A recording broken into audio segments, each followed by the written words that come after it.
اچھا علی بھائی یہ فرمائیے گا کہ موجودہ سیاسی حالات میں ایک عام آدمی کے پاس آپشنز کیا ہیں؟ جو ایک بات آپ نے بنیادی طور پر فرمائی ہے وہ ہے اسٹیبلشمنٹ کے حوالے سے.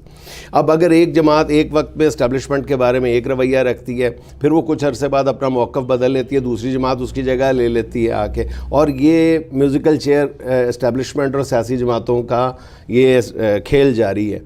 اس سے ہٹ کے آپ کیا دیکھتے ہیں کہ آخر کب تک پھر یہ کھیل رہے گا؟ یہ کیا پھر ایک عام آدمی کیسے جج کرے گا کہ حق پہ کون ہے؟ اور پاکستانی مسائل، پاکستانی عوام یہ غربت کی چکی میں پسے ہوئے، اس کا حل کس کے پاس ہے اس سے نکلنے کا، اس چکی سے نکلنے کا؟ میرا خیال ہے اب انڈکلیئرڈ تو ساری سیاسی جماعتیں اس پیج کے اوپر تو آ چکی ہیں کہ اسٹیبلشمنٹ کا کوئی رول ہونا نہیں چاہیے. ووٹ کو عزت دو، یہ نواز شریف صاحب کا نعرہ تھا نا، اگرچہ وہ بعد میں غیر اعلانیہ پیچھے ہٹے، لیکن آج اگر یہ آرمی چیف بیٹھے ہیں نا تو اسی وجہ سے بیٹھے ہوئے ہیں کہ نواز شریف صاحب نے سٹینڈ لیا. ٹھیک ہے، تو جس نے جتنا کنٹریبیوٹ کیا ہے نا، ایک سٹیپ طے کروایا ہے نا. ذوالفقار علی بھٹو نے بھی ایک سٹیپ طے کروایا، بے نظیر نے بھی ایک سٹیپ طے کروایا، نواز شریف صاحب نے بھی ایک سٹیپ طے کروایا. اب پریکٹیکلی اس وقت تو عمران خان صاحب اس وقت ڈرائیونگ سیٹ پہ آ کے بیٹھ گئے، اور وہ ایسی سیٹ پہ آ کے بیٹھ گئے ہیں کہ باقی سیاسی جماعتوں کے لوگ بھی وہ کہتے ہیں کہ جی یہ تو ہمارا بیانیہ تھا جو خان صاحب لے کے چل رہے ہیں، تو ہمارے لوگوں کو میسو سپورٹ آج تک شاید کسی کے پاس ہاں نہیں جی، کسی کو نہیں ملی. بھٹو صاحب کے پاس دوسرے نمبر پہ تھی، اتنی زیادہ نہیں تھی، وہ بھی تھی، ساری جذباتی تھی. یہاں پہ بات یہ کہ صرف جذبات نہیں ہے، لوگ پریکٹیکلی سمجھدار بھی ہو چکے ہیں، لرن بھی کر چکے ہیں. تو خان صاحب سامنے آئے، اگر وہ یہ سمجھتے ہیں نا کہ یہ لوگ اعلی کار ہیں، مستقبل میں بھی بنیں گے یا اب بنے ہوئے ہیں اسٹیبلشمنٹ کے، تو ایکسپوز کر دینا ان کو.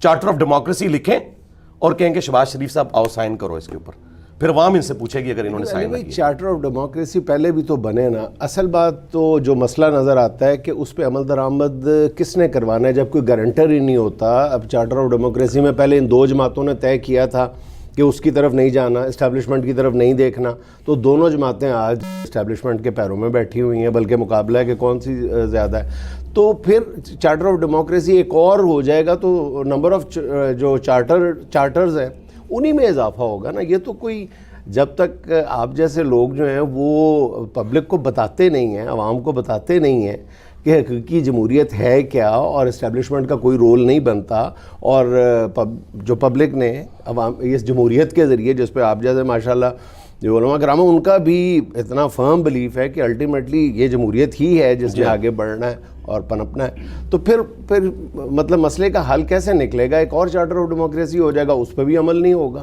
دیکھیں ٹرو سینس میں بے شک عمل نہیں ہو سکا، لیکن تھوڑا سا خیر اس میں سے نکلا نا. اگر وہ چارٹر آف ڈیموکریسی نہ ہوتا تو نواز شریف صاحب جب کالا کوٹ پہن کے چلے گئے تھے حقانی صاحب والے کیس میں، بالکل، تو گورنمنٹ تو الٹ جاتی نا. تو اس وقت انہوں نے طے کیا کہ نہیں یار 5 سال پورے. یہ تو ایک خیر نکلا ہے نا اس میں سے کہ اسمبلیاں اپنا ٹائم پورا کر رہی ہیں. تھوڑا سا اسٹیپ طے ہوا ہے لیکن ہوا تو ہے نا. تھوڑی بہت شرم حیا تو ہے نا. لیکن اب سوشل میڈیا اتنی بڑی پاور ہے کہ کوئی بندہ ذرا سی بھی ہینکی پھینکی کرے گا نا جی، میرا یہ بلیو ہے کہ کوئی کسی کو اب ڈسیو کر نہیں سکتا. ان زمانوں میں تو صرف پی ٹی وی تھا، اور اس کے بعد جب پرائیویٹ چینلز بھی تھے ان کے اوپر تو ان کی آ کے بندوق آ جاتی تھی نا. سوشل میڈیا پہ کون کر سکتا ہے؟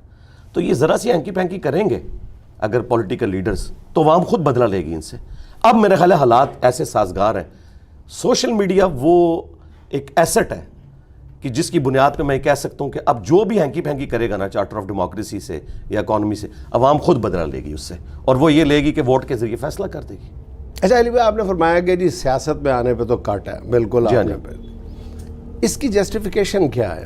جسٹیفیکیشن یہ ہے کہ میرا موقف یہ ہے کہ جو کوئی بھی اچھا کام کر رہے ہیں نا، ہم بجائے الگ سے ایک پلیٹ فارم بنانے کے نا، جو آلریڈی وہ کام کر رہے ہیں میں ان کو سپورٹ کرتا ہوں. مثلا میں نے جب مجھے کہا گیا کہ آپ چیریٹی کے لیے کام کریں، میں نے کہا عیدی ویلفیئر کے ہوتے ہوئے، شوکت خانم کے ہوتے ہوئے، الخدمت فاؤنڈیشن کے ہوتے ہوئے میں ایک کیوں علیحدہ سے پلیٹ فارم بناؤں؟ ہمارے پاس جب لوگ آتے ہیں جی یہ جی پیسے، ہم کہتے ہیں ادھر جا کے دیں، ہم ان کے ہاتھ مضبوط کرتے ہیں. یہ میرا رول صرف پالیٹکس کے لیے نہیں ہے، باقی معاملات کے لیے بھی ہے کہ جو آلریڈی کام کر رہے ہیں نا ان کے ہاتھ مضبوط کیے جائیں. نہیں لیکن یہ بھی تو ہے نا کہ آپ جو کام جس پوزیشن میں کر رہے ہیں یہ چیریٹی نہیں ہے، مطلب حکومت چلانا ہے. تو کل کو آپ کسی کو ریکمینڈ کرتے ہیں کہ جناب اس کو ووٹ دے دو، میری رائے میں وہ سیاسی جماعت بہتر ہے، عمران خان کو ووٹ دے دو، اور کل کلاں پھر آپ دیکھتے ہیں کہ یار جیسے میں نے عمران خان کو کنسیو کیا تھا، سوچا تھا، ویسا نہیں ہے عمران خان، تو پھر آپ ذمہ دار نہیں ہیں اس کے کہ آپ خود کیوں نہیں پھر آ رہے ہیں اس میدان سے؟ دیکھیں جی، مجھے تو حالات و واقعات ایسے فیوریبل نہیں لگتے کہ میں اس سے بڑے لیول کی جو امت لیول کی خدمت ہے اسے چھوڑ کے اس طرح کے معاملات کے اندر پڑ جاؤں، کیونکہ وہی بات ہے کہ اس کے ساتھ پھر کئی ایک ایسی چیزیں جڑی ہوئی ہیں. پھر چونکہ ہمارا ایک ریلیجس پلیٹ فارم ہے، اس میں تمام مکاتب فکر کے لوگ، تمام سکول آف تھاٹ کے لوگ، تمام سیاسی جماعتوں کے لوگ. دیکھیں ریلیجن تو بنیادی ضرورت ہے نا، میں نہیں چاہتا کہ کسی کی آخرت کمپرومائز ہو جائے اس وجہ سے. اور پالیٹکس کے پوائنٹ آف ویو سے بھی کبھی میں نے کلیئر کٹ کسی کو نہیں کہا کہ آپ فلاں کو ووٹ دیں، میں نے کبھی بھی ایسی بات نہیں کی ہے. البتہ میں اپنی رائے ضرور رکھتا ہوں ایک، کہ جی میری یہ رائے ہے اس معاملے میں. میں جماعت اسلامی کو ایک ٹرو ڈیموکریٹک جماعت سمجھتا ہوں کہ اس میں مودودی صاحب کی اولاد میں سے کوئی بندہ کبھی اوپر نہیں آیا ہمیشہ. یعنی ایک ایم کیو ایم اس کے ساتھ اور کمزوریاں لگی ہوئی ہیں، اور ایک جماعت اسلامی، یہ دو جماعتوں میں یہ ایک بڑی خوبی ہے. ٹھیک ہے، تو اس کا یہ مطلب نہیں ہے کہ میں ان کی ہر بات سے ایگری کرتا ہوں. میں نہ جانے کا فیصلہ ہے یا اتنا محتاط رویہ ہے، اس کی وجہ یہ نہیں ہے کہ کہیں میری کمائی ہوئی عزت نہ چلی جائے؟ مجھے بتائیں اس سے زیادہ میں نے اور کون سی عزت اب کمانی ہے، یا اللہ کے حضور یہ جو بھی عزت ہے، یہ وجہ نہیں ہے جی. بالکل یہ وجہ نہیں قطعاً نہیں ہے. اس کی وجہ یہ ہے کہ میں پھر آپ مجھ سے ننگی بات سننا چاہتے ہیں. وہ ڈاکٹر سرار صاحب یہ لفظ استعمال کرتے تھے، ننگا فلسفہ، تو میں بھی وہ اپنے استاد کی سنت پہ عمل کرتے ہوئے، تو ننگا فلسفہ یہ ہے کہ جی پاکستان کی جو پالیٹکس جس قسم کی ہے نا جی، اس میں ہی نہیں چاہتا کہ صدیوں بعد اللہ تعالیٰ نے مسلمانوں کو ایک انٹرنیشنل لیول کا ایک ایسا پلیٹ فارم ہماری شکل میں دیا ہے کہ لوگوں کی کوئی ڈھارس بندی ہے کہ مسلمان دوبارہ اپنے پاؤں پہ کھڑے ہو سکتے ہیں، اپنے دین کو لرن کر سکتے ہیں، اسلام کی نشت ثانیہ ہو سکتی ہے، فرقہ واریت کا خاتمہ ہو سکتا ہے. تو اب ان میں پھر دوبارہ سے کوئی مایوسی پھیل جائے، کیونکہ جب پالیٹکس ہوگی نا، تو پالیٹکس میں جب آپ انوالو ہوتے ہیں نا، تو آپ کے جو مخالفین ہیں نا، وہ ایسے ہیں کہ وہ آپ کے اوپر ایسے بلیمز لگائیں گے، اور پھر وہ مخالفین ایسے بھی ہوں گے کہ جن کے ہاتھ میں بندوق ہوگی، ریسورسز ہوں گے، وہ جو بھی بات کریں گے، کوئی بھی کسی کے اوپر کیس بنا دیں، بیٹھے بٹھائے میرے اربوں کے اثاثے نکال لیں، تو میں کیا کروں گا؟ حالانکہ میں تو کھلی کتاب ہوں سب کے سامنے. تو اس لیے میں نہیں چاہتا کہ اس کی وجہ سے کسی کی آخرت برباد ہو جائے، چونکہ میرے ساتھ لوگوں کی آخرت جڑ گئی ہے، جو دین سیکھا ہے نا انہوں نے مجھ سے. تو میں کہتا ہوں دنیا تو پاکستانیوں کی برباد ہوئی ہوئی ہے، آخرت تو بچ جائے، اس لیے میں اس طرف نہیں جانا چاہتا. لیکن علی بھائی جو ذہن میں بات آتی ہے وہ یہ ہے کہ اب آپ نے جو ایک دائی کے طور پہ جو راستہ اپنایا ہے، اس میں بھی تو یہ ڈر موجود ہے نا. آپ نے سب سے زیادہ، میرا خیال ہے کہ پاکستان کی تاریخ میں اگر دیکھا جائے تو 2-3 ایسے علماء کرام ہوں گے جو، اور آپ تو ماشاءاللہ اتنی کم عمری میں آپ نے یہ راستہ چن لیا، باقیوں نے تو ایک عمر میں جا کے اس کا انتخاب کیا ہوگا کہ فرقہ واریت کے خلاف جنگ کرنی ہے.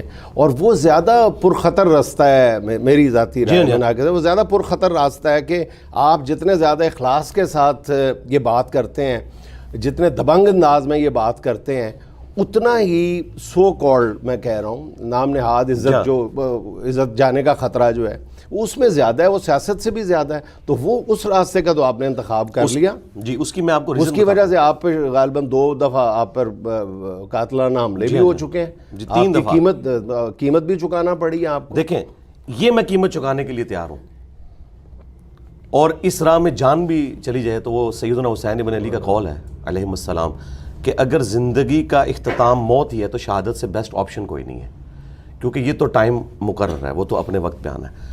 ان کے ساتھ ہم اس حوالے سے کاؤنٹر ان کو کر سکتے ہیں کہ ہم علمی دلائل کی روشنی میں ان کے سامنے معاملات رکھ سکتے ہیں.